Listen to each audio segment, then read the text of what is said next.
Come on, what if it was a hot wolf? Yeah, no, I would never do a wolf either.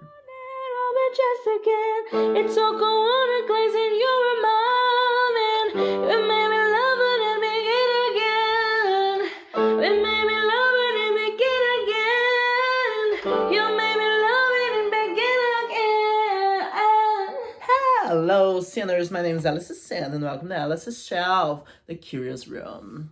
Yeah, today is a great day. We'll be talking about The Company of Wolves, the radio play.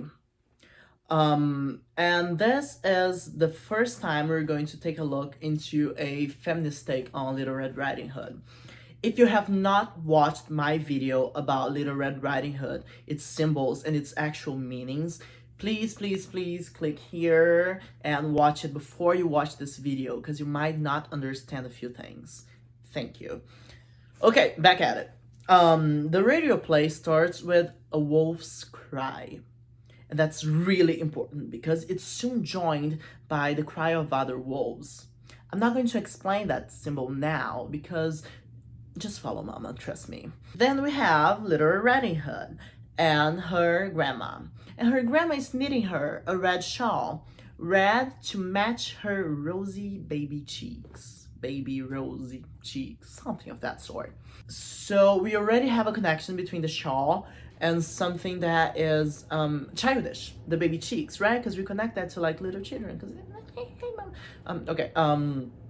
but then Red Riding Hood's reaction is quite different, because when she looks at the shawl to match her rosy cheeks, she says, "Red, quite bloody red, quite bloody." So remember that the red shawl is a symbol for the hymen, and when a person with a vagina loses their virginity, what usually happens? It bleeds, right? Because it's the breaking of the hymen. And then they start to hear the wolves, and the wolves always come in the cold. So we are getting used to this, right? It's always cold. There's always like this mood, this tone with Angela Carter. And it's also connected to the sadness of the wolves. They were crying and now they're out in the cold. Poor things. If you watched my video on Red Riding Hood, you see that I mentioned that the wolves are a symbol for men. However, they're not predatory here. I mean, they are predatory, but there's also a pitiful feeling connected to them. And if you remember the other videos from Angela Carter's The Bloody Chamber, if you haven't, click. She always connects women to beasts, to animals, because they are both not men. And then what does the grandma say? Never stray away from the path in the forest, or the wolves are gonna kill you. That was my impersonation of a grandma. However, Red Riding Hood has a different reaction to what's expected.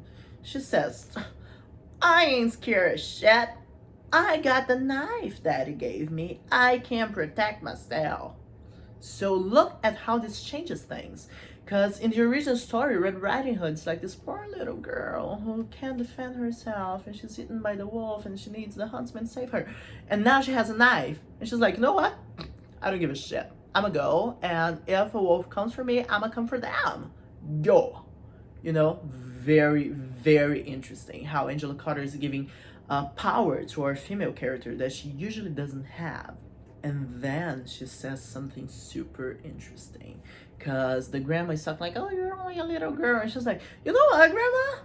A little girl, you are the one who keeps infantilizing me. I'm not a little girl just because I'm a virgin."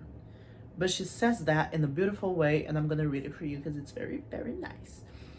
"I am the very magic space that I contain. I stand and move within an invisible pentacle, untouched, invincible, immaculate. Like snow, waiting, the clock inside me that will strike once a month, not yet wound up. I don't bleed.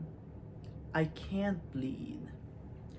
I don't know the meaning of the word fear. Fear? So what her grandma assumes makes her weak, right? Her virginity, her youth. She's like, you know what?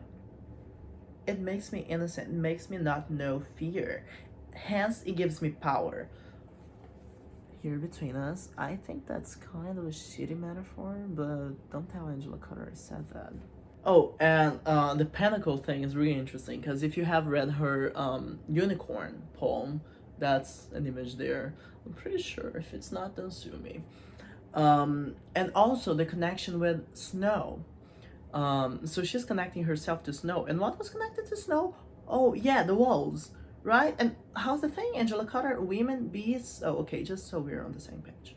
And then we have this many stories about werewolves and killing people to like threaten Little Red Riding Hood. I mean, you know those stories that our parents tell us, like, oh, you can do this, otherwise the boogeyman is gonna just scare us. So the grandma is kind of doing that, telling stories about wolves. And she tells a story about this werewolf and an encounter with a huntsman, the only huntsman we have in the story. They set a trap for the wolf, and then the huntsman jumps and kills the wolf before he gets to eat a duck they left as bait. And what Red Riding Hood thinks is, poor wolf, they just killed him. He didn't even have his supper. So look at how we're already connecting Red Riding Hood to the wolf, how she pities them. And then we have a narrator tell us something very interesting, because he tells us that the wolves howl, a howl filled with sadness, as if they wanted to rip the bestiality out of them because they don't want to be beasts. So look at how we're changing the position of the wolf. It's usually the monster who's killing everyone, and now it's like, doesn't even want to do that. You know, poor thing. And then we're told this very interesting story. This woman, she was to be married, and then on her wedding day, the groom disappears, nowhere to be found. And then he disappears for years. So she finds herself another husband, and she has kids, and all's well. And then her husband, who had become a werewolf, comes back home. And he's like, honey, I'm home. Where's supper? And she's like, what? And it's really fun because then her children come. And one of the child says, Mama, Mama, what big eyes he has. So we're referring to the original Red Riding Hood. Okay, then the woman's husband, her new husband, comes and kills the wolf, the werewolf. So as soon as he's dead, he turns back into the man she once loved, and she sheds a tear. So after she cries, her husband beats her for it. So look again, who's the villain? Is it the werewolf or the husband, the huntsman? There's this whole question of morality, you know, of who's actually the bad guy in the story. Grandma tells Red Riding Hood that before a werewolf transforms into a wolf, he strips naked. And that's such a good metaphor because she says, if you ever see a man naked in the forest, run. And Little Red Riding Hood's like, what? But it's really good because we're yet again connecting the image of the wolf to sex, remembering that this is all about sex. This is Little Red Riding Hood. So we move on to the story we're all familiar with. Little Red Riding Hood, like, I'ma take this basket to grandma. And her mom being like, you know what? If your daddy was here, he wouldn't let you. And Red Riding Hood says, well, he's not, so I'm off. And this is great because we have an image of a man. That's the only reference we have to her father. And it's like, oh, he would have power. And she's like, well, but he doesn't. So bye, see you later. And yet again, we're like removing the power from the male figure in the story. Okay, so off she goes. And she's walking down the woods, and then she gets startled by a man who shows up, and she's like, hey! And she gets a knife, and he's like, don't kill me, I'm just here, just wandering around the woods. And she's like, he's hot. So they start to talk and they start to walk together, and then he gets a compass. And he says, "This guides me through the woods. Because it's always pointing north. I bet you we can get to your grandma's house sooner." And she's like, "Well, I'm taking the path I'm used to, bitch." And he takes her basket with her knife, and she thinks of it. She's like, "Shit, the knife's there." And he's like, "Don't worry, I have a gun to protect us." But she's thought of it. Um, and then he says, "Okay, let's place a bet. I'll take that path. You go the way you're used to. If I get there first, you give me a kiss." And she's like, "You know what? Okay, game on." So he leaves, and then she starts to stall because she wants the kiss. So she's like, "Oh, what a beautiful forest. Look, flowers. The sky was so blue, it was blue no longer."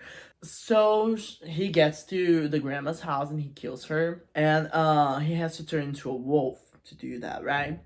So his strips, and reference that's really interesting is that the grandma is considering like his naked body, and she says his genitals are wolves, huge. So yet again we have this phallic thing, which I understand why Angela Cutter uses it. I don't like it that much because we're saying like, look at how viral he is. He has a big, and you see, I get it. I don't like it, but I get it. Anyway, so he kills the grandma, and she starts to pray, and he's like, "You can pray to all your saints, but it's not gonna help." So she gets to the cottage, she sees like what's going on, and then she sees like a bunch of wolves' eyes in the snow. So what's her reaction?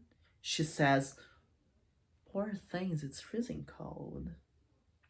So it's just so unexpected, because she's like, "Oh, this guy's here, he just killed my grandma. There are a bunch of wolves there. What's my reaction? Well, poor wolves, but then on the other hand, he's sad. What about that kiss?" And then something really interesting happens. And this is the only time this happens, because on her short stories, that doesn't happen. Out of nowhere, Red Riding Hood starts to strip. And the werewolf's like, "What are you doing?" And she's like, "Well, if they are out in the cold and they're naked, why should I be clothed?" And the werewolf's like, and that's when Red Riding Hood wins the fight. Because here's what she says, and I quote, "Oh, sir, your eyes, they're watering. Are you in pain? Can't you bear the bright light? Or is it the firelight has got into my skin too? Do I blaze, sir? Am I too bright for you, sir? Is it that you're having some difficulty turning into a wolf, sir, because I've had my clothes off first? I am meat for no man." So the thing is, like, she wants it. She's like, "I want to do it." But the moment she takes control of it and she's like, "Let's hit the bed," he can't do it anymore, because as a man or as a wolf, he's so used to having the power, to ripping the shawl off of her, that when she takes control of the narrative, she claims the power from him. Okay, let me open a parenthesis here. I hate it. I hate the reference because it reminds me of. Have you watched Demi Lovato's documentary? Of like women that go through sexual abuse, and then they want to have sex with their abuser again, just to take control of the narrative. That's not okay. That's not healthy. I don't like this metaphor, but that's what Angela Cutter does. So I'm just telling you how it is, but adding a parenthesis here. No, I hate it. And then she wants to burn his clothes as well. And he's like, "Hell no." And she's like, "Why? It seems as if you'd be scared of being a good wolf forever." So yet again, she's like taking control and like destroying this aggressive manhood of his when she takes power over him.